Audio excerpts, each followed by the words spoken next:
Hello বন্ধুরা, কেমন আছো? গুড ইভিনিং সবাইকে। আজকে জানো তো, একজন মানুষের সঙ্গে আলাপ হলো। সে দুঃখ করছিল, চোখের জল ফেলছিল। এক সময় তার টাকা পয়সা সব ছিল,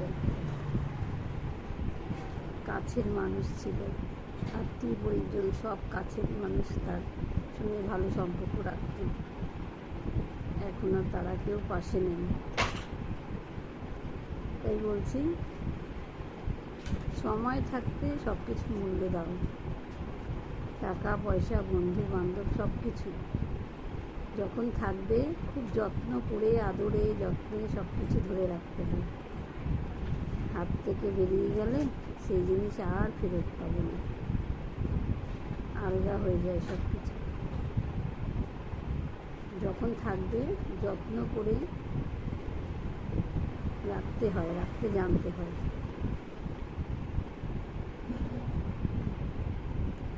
তবে আফসোস করার কিছু নেই।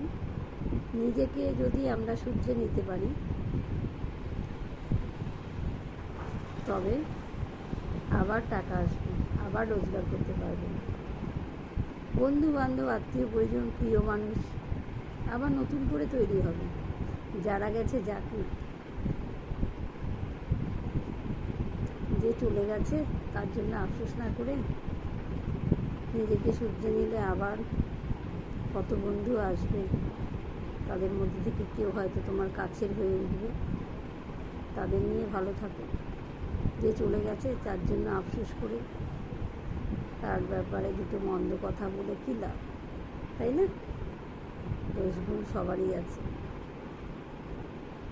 টাকা পয়সা ধরে রাখতে না পারলে পরে আফসোস হয় অবশ্যই। তবে চেষ্টা করো, আগামী দিনে নিশ্চয়ই উন্নতি করতে পারবে। কোনো কিছুর জন্যই আফসোস করে কোনো লাভ নেই। নিজেকে আবার নতুন করে গড়ে তোলো, নতুনভাবে সব কিছু ভাবতে শেখো।